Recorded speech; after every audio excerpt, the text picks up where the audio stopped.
Vamos falar agora do São Paulo. O treinador está pronto para reencontrar os seus jogadores. Está de volta o Hernan Crespo.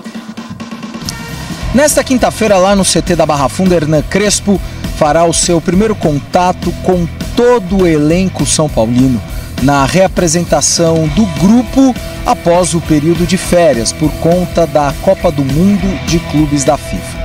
E o técnico argentino terá uma duríssima missão em 3 frentes. A prioridade já foi estabelecida: Campeonato Brasileiro. O tricolor tem apenas 12 pontos em 12 jogos. É o 14º colocado. Estamos falando de 2 vitórias. E a diferença para a zona de rebaixamento é de apenas 1 pontinho. O próximo compromisso na competição será dia 16 de julho contra o Bragantino fora de casa. Mas isso vai depender do que vai acontecer com o Flamengo lá nos Estados Unidos. Sendo assim, o São Paulo pode enfrentar a equipe carioca nos dias 12, 13 ou 14 do próximo mês. A sequência do Brasileirão tem jogos contra Corinthians, Juventude e Fluminense. Depois vem a partida de ida das oitavas de final da Copa do Brasil em casa contra o Atlético Paranaense. Pela Libertadores, o início das oitavas de final contra o Atlético Nacional na Colômbia será apenas dia 19 de agosto. Dos atletas que ainda se recuperam, Oscar, Lucas Moura, Dineno, Luiz Gustavo e Marcos Antônio deram sequência aos seus cronogramas específicos e nesta quarta realizaram alguns trabalhos com atletas do Sub-20. Ferreirinha continua evoluindo e Caleri ainda está no refis. Há 32 anos, uma estreia que, pelas circunstâncias, mostrava o que ele representaria para o São Paulo. Rogério Ceni foi a campo substituindo a Zete, à época na seleção brasileira, num jogo contra o Tenerife, pelo tradicional troféu Santiago de Compostela. Além do time paulista golear o adversário por 4-1, Rogério Ceni ainda pegou um pênalti. 2 dias depois, na final, empate em 2-2 com o River Plate. E na decisão por penalidades, outra defesa ajudando na conquista do título. Foi o primeiro dos 22 títulos pelo tricolor, 16 deles oficiais. A história o tornou o jogador mais campeão pelo clube. Além, claro, dos 131 gols que o transformaram num dos principais artilheiros da história e goleiro com mais gols no futebol mundial. E dos 1.237 jogos como atleta. Foi também no São Paulo que ele iniciou sua carreira como treinador. Foi aqui no CT da Barra Funda que Rogério Ceni deu seus primeiros passos como atleta profissional e também como treinador em 2017. De lá para cá, ele teve uma passagem excelente pelo Fortaleza, com títulos pelo Flamengo e não tão boa pelo Cruzeiro. E agora, exatamente no dia que completa 32 anos do seu primeiro jogo com a camisa do São Paulo, acertou a renovação com o Bahia até o final de 2027. Rogério chegou ao Bahia em setembro de 2023 para salvar o time do rebaixamento. Conseguiu o feito na última rodada, goleando o Atlético Mineiro de Felipão por 4-1. No ano seguinte, levou o tricolor de aço à Copa Libertadores. E este ano, conquistou o título baiano. Fatores que fizeram o Grupo City garantir sua permanência até dezembro de 2027, na expectativa de uma história tão marcante como a que ele construiu no São Paulo.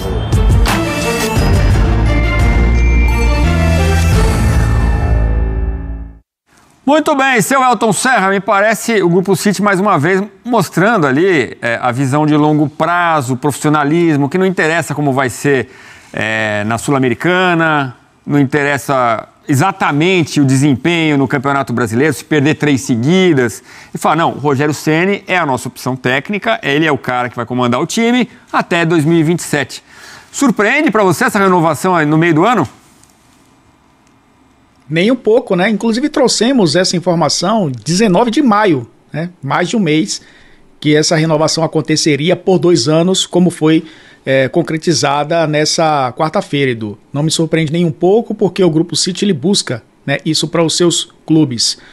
O Rogério Ceni se torna, né, ele já é, na verdade, o terceiro treinador com o trabalho mais longevo do grupo, de 12 clubes, né, atrás somente do Guardiola, que já tem quase uma década, e do Mitchell, né, jogador do Girona. E a gente olha o que essas duas equipes fazem, né, ao longo das últimas temporadas, né? O Girona destacadamente chegando à Champions League, brigando ali nas primeiras posições de La Liga na temporada retrasada, e o City, inclusive, já campeão da Champions League, e com tudo o que conquistou com o Guardiola. Claro que o Bahia, ele vive um cenário do futebol brasileiro que é bem diferente, né? É muito mais competitivo até, diria, do que Espanha e Inglaterra, no sentido de protagonistas, né? Muitos protagonistas temos dentro do futebol brasileiro, mas é um técnico que o Bahia encontrou o que queria, né? É uma peça-chave para o projeto de longo prazo. Vai se tornar o técnico mais longevo da história do clube. Já é o técnico com mais tempo no cargo no século XXI, né? Consecutivamente.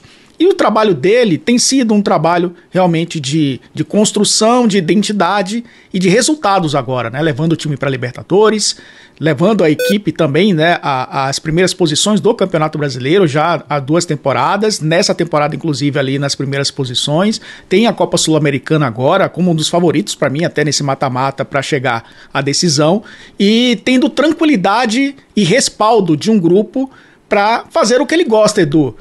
Longevidade não é problema na carreira de Rogério Ceni, a gente sabe muito bem disso. Ele, como jogador, mostrou isso. Eu acho que, como técnico, ele buscava isso também. Está encontrando no Bahia e agora vai tentar resultados, que é o que todo mundo quer. Rogério Ceni, o Grupo City, o Sport Clube Bahia, obviamente, é a sua torcida. Ele tem tudo para fazer isso acontecer. Já tem algumas sementes plantadas. Acho que com mais 2 anos, a gente vai começar a ver frutos sendo colhidos. Demonstra toda a confiança do grupo, como tira a pressão, né? Aquela pressão para o resultado imediato e tal, e põe a autoridade do treinador em primeiro lugar, né? No vídeo de ontem a gente falou da coletiva do Crespo e falamos da reportagem da denúncia, né, que foi feita lá pela matéria do SBT, do Fábio Diamante, e vocês também tiveram o mesmo sentimento que eu, de ficar, a gente fica assustado, né, com essas informações. Muita gente comentou, muita gente viu a reportagem. Eu vou botar no canal o vídeo, se você quiser ver. Deixei até o link da reportagem lá, para você ler com mais calma, né, reportagem do Fábio Diamante, tá lá.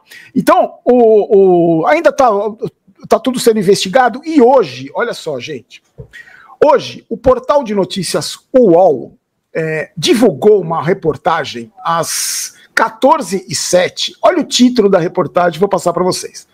Afastado do Corinthians, Augusto Melo contrata conselheiro do São Paulo para a defesa no caso Vaidebet. Vou repetir.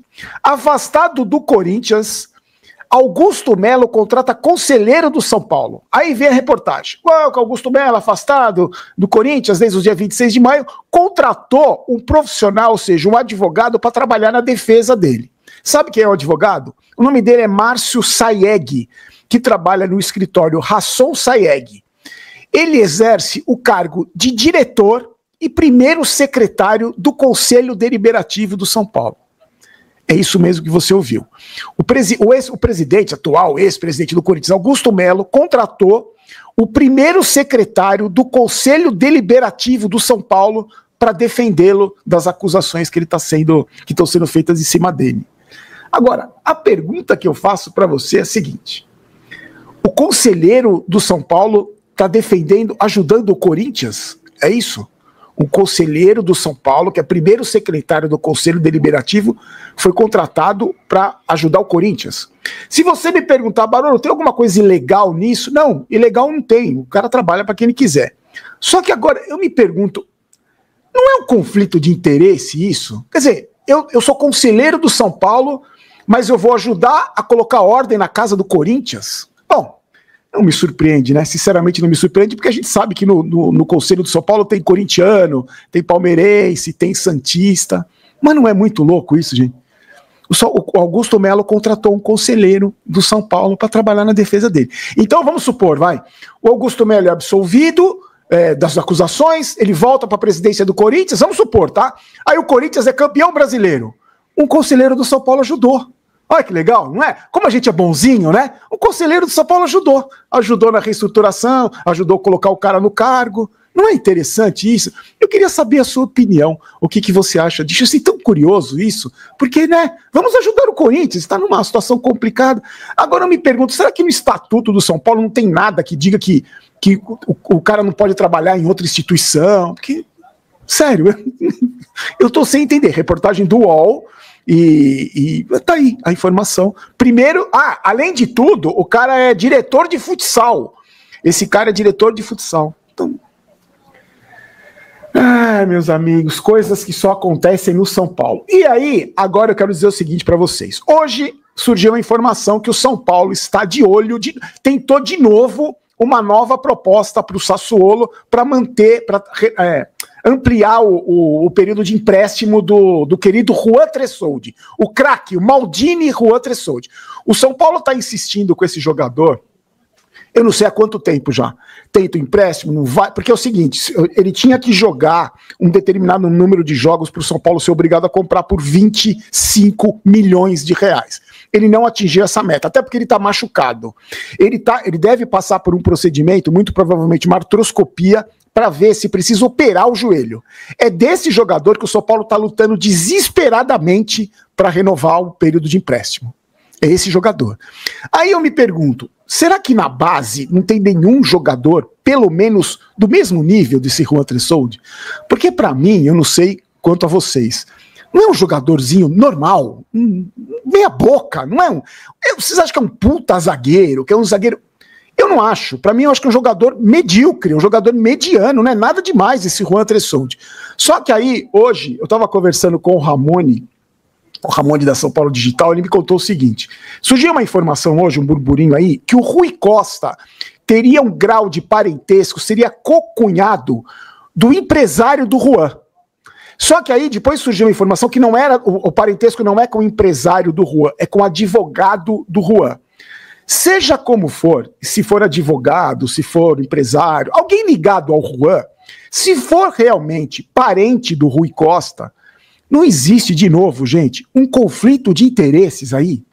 O cara tá defendendo, o cara que trabalha no departamento de futebol do São Paulo, tá defendendo, responsável por contratação, responsável por renovação de contrato, responsável por renovação de empréstimo, estaria agindo para fazer com que o jogador permaneça no clube, e esse jogador, ele tem parentes que se relacionam com esse jogador, gente. Não é, no mínimo, um conflito de interesse isso, gente?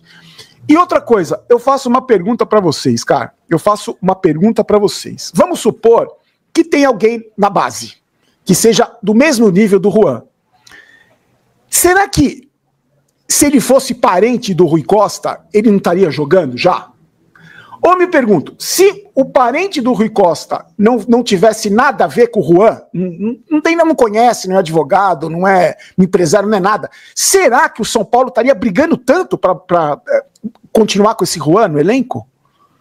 Gente, se você me perguntar, Barolo, tem alguma coisa ilegal disso? Não tem nada ilegal, como no caso do conselheiro, não tem nada ilegal. Mas eu pergunto para vocês, é moral fazer isso? É moral você defender tanto um jogador que tem um advogado ou empresário, mas o advogado é seu parente e você comanda o departamento de futebol do São Paulo? Aí, gente, sabe o que me assusta? O que me assusta é o seguinte, a gente quando vê esse tipo de coisa, quando vê esse tipo de informação, vocês não acham que explica muito determinadas contratações inexplicáveis do São Paulo? São contratações que, na minha cabeça, na minha maneira de ver o futebol, são inexplicáveis. Por exemplo, me explica aí a contratação do Jamal Lewis. Quem é o empresário do Jamal Lewis? Não sei, sinceramente eu não sei. Me explica a contratação do Santi Longo, que veio, entrou 6 jogos no segundo tempo, não foi titular em nenhum, foi embora, 6 jogos, foi embora, e o São Paulo deve 6 milhões de reais pro Belgrano, pro time dele. Eu acho que, sinceramente, gente, é tanta incompetência, é tanto amadorismo no São Paulo. Vamos ao termo amadorismo e o termo incompetência, porque eu não consigo entender, gente. Juro por Deus, eu não consigo entender. Eu queria entender, juro. Só que sabe qual é o problema? O problema é o seguinte: ninguém desses caras dá a cara a tapa para explicar para nós, torcedores. Você acha que o Rui Costa... Você já viu a cara desse Rui Costa? Eu nunca vi a cara dele, eu não lembro. Se ele entrar aqui agora no escritório, eu não sei quem é esse cara. Porque ele se esconde, ele não dá cara a tapa, ele não tem coragem de dar cara a tapa. Esse cara não tinha que vir hoje e falar, olha, o cara é meu parente, não é meu parente, é o advogado do jogador, mas não tem nada a ver, porque eu tô aqui, porque eu acho ele bom, o Belmonte também acha, o Casares... Esse cara não tinha que dar uma explicação para nós, torcedores, gente? O Casares, que é o presidente do São Paulo, que só aparece na boa e para imitar o Silvio Santos em podcast, não tinha que vir a público e explicar para nós, torcedores, essa história do conselheiro defendendo o presidente do Corinthians e essa história do Juan Tresoldi? Você acha que esse presidente que prometeu transparência, que é um puta de um garganta, que só fala, promete e não cumpre nada do que promete, esse cara não tinha que aparecer e dar cara a tapa para explicar isso? Fica esse burburinho em rede social, porque é isso, é aquilo, um monte de gente supondo um monte de coisa. E esses caras do São Paulo não têm coragem de dar cara a tapa e explicar para nós. Somos 20 milhões de torcedores, esses caras não têm coragem de dar cara a tapa, gente. Explicar por que tem interesse nesse Juan Tresoldi aí, que vai custar 25 milhões para um clube falido, para um clube que tá devendo até as calças. Esses caras não têm coragem de vir a público e explicar. Não é pra mim, não é pra mim, porque eu tenho canal, não é pra mim. Tem um monte de canal aí que baba ovo pra esses caras. Pode ir nesses canais aí, não tem programa de televisão que ilustra a bola desses caras. Pode ir, mas explique pra torcida, explique. Por A mais B, preto no branco, explica. O cara é meu parente, não é, mas isso não tem nada a ver, ou tem a ver. Explica. Ô Casares, você gosta de aparecer pra cacete em rede social, você gosta de aparecer pra caramba no Instagram, quando o São Paulo ganha, você posta a foto com o jogador que fez o gol, quando o Roberto Carlos faz aniversário, você posta a foto com o papelão do Roberto Carlos, um desenho dele ali, você gosta de aparecer pra caramba, você vai em podcast imitar o Silvio Santos, por que você não dá uma satisfação pra torcida do São Paulo? Olha a situação que o clube tá, olha esse tipo de notícia que surge, e vocês se escondem? Cadê o departamento médico pra explicar essas lesões? Cadê o Oscar que não joga? Cadê o Lucas que não joga?